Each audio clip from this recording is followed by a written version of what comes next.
Hi guys, my name is Kenneth Bedoya. I'm Roy Handelsman. Andres Bravos. I'm Lane Meyer, and we're the NOCK team, partnered with JPL. Can everybody hear me okay? All right. So, natural interaction with technology. What is natural interaction? Better yet, what is natural interaction with humans? When we interact with one another, we have an interchange of information through our native means of communication. We have at our disposal vocal communication, we have gestures, body movement, and even facial expressions. These come natural to us. We are able to communicate in this way almost effortlessly. They are instinctive. Now, I want you guys to think about how you guys communicate with your technology. Do you guys communicate with your technology in a similar fashion? Of course not. We have been conditioned to accept as the norm physical peripherals as means of our communication. Such physical peripherals like a keyboard, a mouse, a trackpad, a joystick, or a remote controller. These definitely do not come natural to us. There is a learning curve. We must practice. If we want to become efficient in our communication with such technologies, we must practice a lot.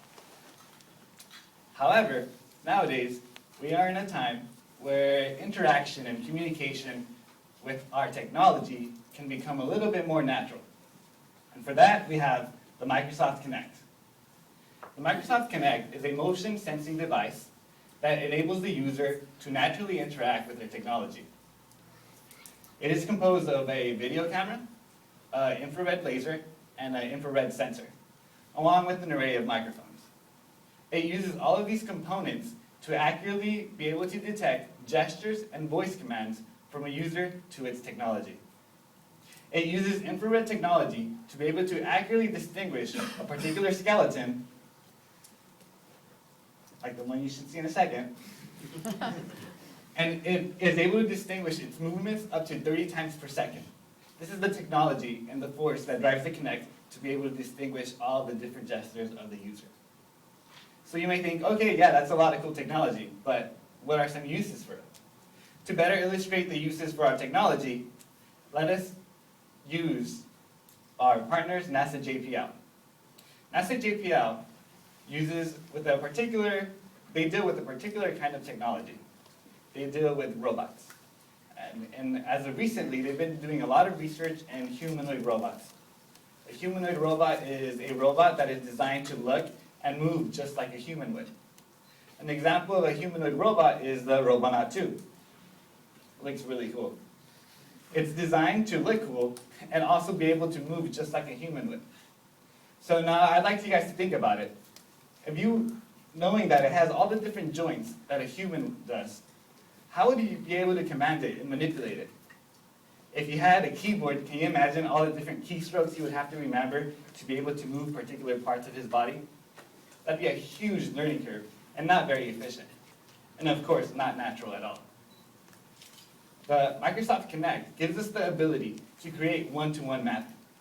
When we have one-to-one mapping, we are able to manipulate the robot in a more natural way. If I want the robot to lift his left hand, I simply lift my left hand. Tongue twister. If I wanted to wave to you guys, I simply wave to you guys. And this is the one-to-one mapping and the technology that enables us to be able to communicate with technology in a more natural way. One-to-one mapping is an incredible thing. One-to-one mapping is an incredible thing, but it also poses a problem. The Kinect, like any camera, has limited field of view, which means that if I were to control something by walking around, for example, command a robot to take a step every time I take a step, there's only so far I can go before the Kinect can't see me anymore. JPL came to us with this problem and asked if there's anything we can do to fix it. Our solution? Mobilize the camera. How do you do that? It's a lot harder than it sounds. A naive way to go about it would be to put it on a turntable and have it rotate around to keep the person in view. The problem is that this then skews the view of the user. So a Kinect, for example, which has that skeleton that we just talked about, would not see the skeleton right here. And as you can see me moving my hands like this, it's a lot harder for you to see what I'm doing right here. And if you can see what my hands are doing right now, then please share your superpowers with us, because we haven't been able to figure that out. Now, a better solution would be to put the Kinect camera on a holonomic robot. Holonomic motion means that you can move in any direction, control in any direction that the physics of the vehicle allow. A car, for example, is not holonomic. It can move forward, it can turn left, it can turn right, but you can't just move to the right, or else parallel parking would be a breeze. So we need something better. A holonomic robot is able to do that. And it would be ideal to put a camera on top of, because then you can move, you can always face the same direction, but move in any direction. The problem is that in the real world, holonomic robots are very expensive or very clunky. So we came up with our own solution. Me, Kinect Cameraman, also known as Casey.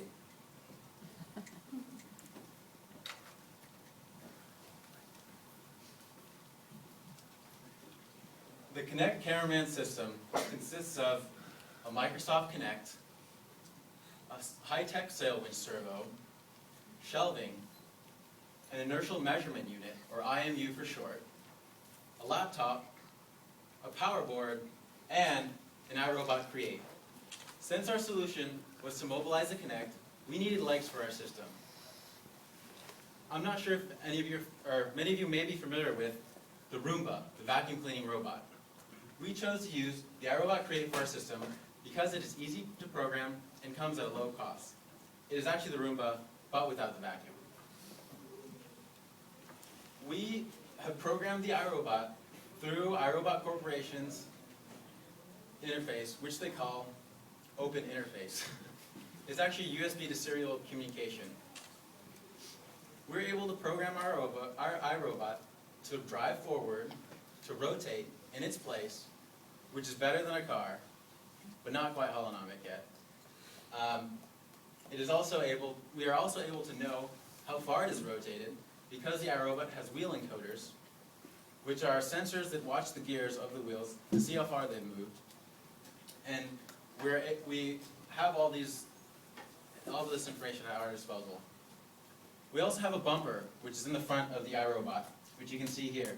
If the iRobot were to bump into an obstruction, such as a wall or a chair, we are notified of this, and we have programmed the iRobot to play an audible tone indicating that it has bumped into something, and take a step backwards so that it doesn't do it again. There are also cliff fall sensors, which we use to prevent the iRobot from falling off of the ledge. But if we were to simply mount the Kinect on top of the iRobot, whenever the iRobot turns, we would lose our target. And so, to fix this problem, we included a high-tech sail winch servo. A servo is a programmable motor, which we're able to turn on command. Our servo's job is to simply counteract the rotations of the iRobot. If the iRobot rotates 90 degrees to the left, our servo will counteract that by rotating 90 degrees to the right, always keeping the user in view. However, this servo only receives communication in terms of analog voltages. And so in order to communicate with it, we need a servo controller. We use the Palalo Micromaestro 6-channel servo controller to communicate with our servo. We are able to program and control this servo controller via USB and give our servo precise commands of plus or minus 2 degrees in practice. And so great. We have a Kinect, we have an iRobot, and we have a rotating servo. Now we can move around and always keep the user in view. But we ran into a big problem with the iRobot's wheel encoders.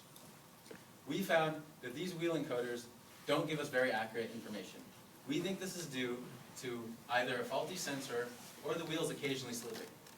And so to account for this inaccuracy, we included an inertial measurement unit into our project. We use the CH Robotics IMU, which has gyros, accelerometers, and magnetometers, as well as a 32-bit ARM Cortex processor, which is able to hold these sensors at 1,000 times per second and give readings that the iRobot could never do in its dreams, so that we can correct for its undertakings. We communicate to this IMU using a TTL UART serial protocol, communication protocol. We are able to capture these packets and get the correct yaw information, or yaw angle information, using this sensor and our interface. But all these parts are great, and we need a place to put them. And so we have shelving. Our shelving allows us to keep the entire robot as a unit and place things such as this laptop here. But we also don't want to confine ourselves to being plugged into the wall. So we need a way to tap into the iRobot's power source, its battery. And so to do so, we have a power board. This power board takes advantage of the 25 pins that are on top of the iRobot. One of those pins is a 16-volt output, which this sensor steps down to 12, so that we may use to power the Kinect, all on board. We also use the same sensor to power our servo. We have soldered wires to this sensor to take another 12 volts from it and put that into a step-down regulator and take those 12 volts, and through measurements and adjustments, we turn those 12 volts into 6 volts so that we can power our servo. And this step-down regulator is actually about the size of a quarter. In fact, all these parts are a lot smaller than we've made them look up here, and a lot more complicated. And now to the most important part of our system, our software. It's the brains of our robot. We have given intelligence to Casey. It now has the ability to move autonomously without giving it a specific command. While the target is in the goal zone or the free zone, the target is able to move around freely without Casey having to mobilize. Once the target enters the preparation zone, Casey will turn and face in the direction that it assumes the target will move to. However, when the target moves into the action zone, Casey will, having already prepared to move in that direction, begin to move and stop when the target is in the goal zone. All right, guys, so the moment you guys have been waiting for, I'm going to go ahead and demo the robot. Turn that mic off, please. It's us. All right. So are you guys pretty excited? Yes. Yes? And you guys have been waiting, anticipation. So first, let's turn them on. Okay, so I'm going to be moving quite a bit. Let me take my jacket off. Thanks. Okay, so the following demonstration is going to show you guys how well our system can always keep itself in front of us at all times. I'm going to be moving along the stage, and no matter where I move, the system will reposition itself. As soon as I walk into its field of view, it's going to play a tone that's going to notify me that it has correctly been able to identify me. Good to go? Yeah. Good to go. Excellent. Okay. Cool, I see you too, thanks. So now I'm going to move in this direction, and we'll see how he reacts. Did you guys notice that nothing happened?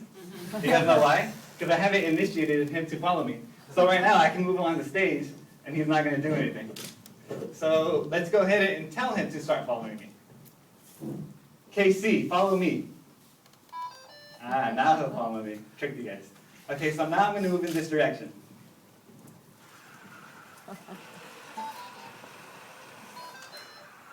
Excellent, he did a really good job. Did you guys get scared he was going to hit the wall? If it did, it has a sensor in front, so it would have hit the wall and then backed up a few inches.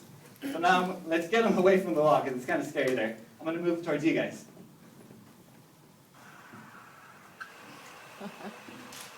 Nice. Okay, so now I'll move in this direction, this way. So I purposely stopped here, because I wanted to demonstrate you guys the buffer zone that Andy was talking about. So I entered a buffer zone, which means that he prepares to move in the direction that I was originally walking. So he kind of anticipates the movement that I'm going to make and starts following me. So if I were to take one more step back, then he'll start walking towards me. Very good. And then he'll stop. If you notice, he moved a lot more than the step that I took. And the reason for that was because if we only had him move the step that I took, he would have jerked every time I took a step. So in order to compensate for that, we had to move quite a bit to make sure if I take one more step back, he's not going to do anything. That way the robot isn't constantly jerking at my every move, which is why we put on all these zones. Okay, so you guys noticed that I gave him a voice command for him to start following me. Just in case it's very loud or something and you can't give him a voice command, we've also implemented several gestures. So the gesture to tell him to stop is the following.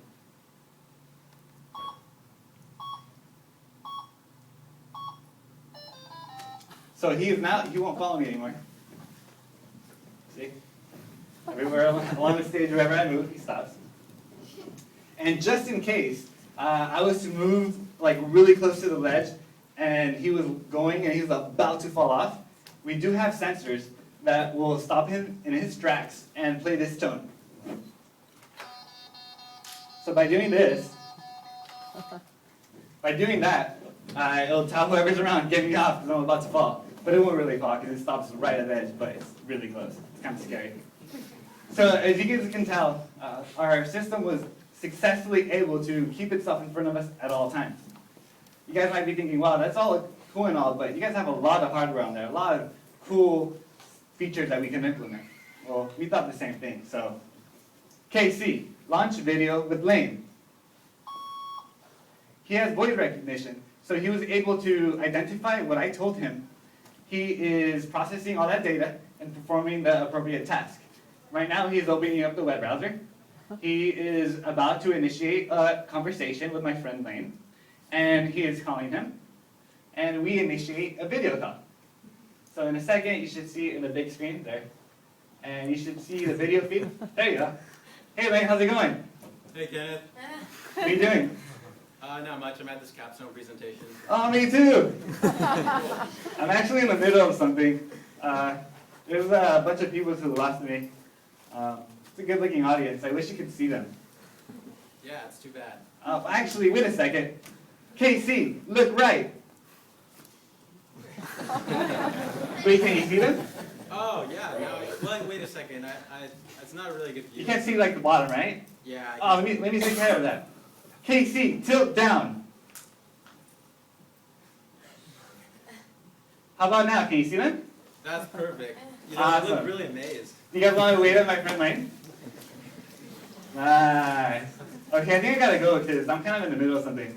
All right. See you later. You guys look really surprised and amazed. So let me make sure I remember this moment. KC, take a picture. Nice. So he was able to correctly identify that, take a picture, and automatically add it into my account on the internet. And it's accessible through any mobile device. And bam, there you guys are. You guys are a good-looking audience. And I'll pass it on to my colleague, Roy. These are just a few example applications of what Casey can be commanded to do. There's so much more. If you'll remember, we started out to just make a robot that stays in front of you at all times. But then we realized all the potential, as Kenneth mentioned. So we redesigned, and we designed accordingly with two end users in mind, the average consumer and the developer. The average consumer has at his disposal a fully autonomous robot that works out of the box. We even made it easy for the consumer to customize it to his needs. For example, we made a folder called Launchables. The user simply drags any application he wants to run into the Launchables folder, names it the voice command he wants, and that's it. It's part of Casey. You can launch that application, no coding, just drag and drop. But then you just saw the voice call that we did. That was simply an application that we wrote that launches the call. And then we dragged it into the Launchables folder just as any other user would. But say you wanted to have your music on there. Put your songs in there, and you can launch any song you want at any time. Casey will do that for you. You can even plug in any speakers so that you'll hear it better. But what else is there? There's the developer. The developer wants more customization, more control. So we made an API. And the developer can then take over the user tracking, get important status updates, and even take control of the robot itself, which opens up Casey to a limitless amount of use cases. Home security, by controlling through the internet and using motion detection. Video games, by following you, moving you around as you move. Or even a personal assistant by following you taking notes, and even making calls. All these possibilities are endless. So soon you'll be able to go on our website, download our API, get instructions for assembling KC, and we even made our source code available to everyone so that the community can innovate and make it even better than anything that we can imagine. Thank you for your time. We're the NOCK team.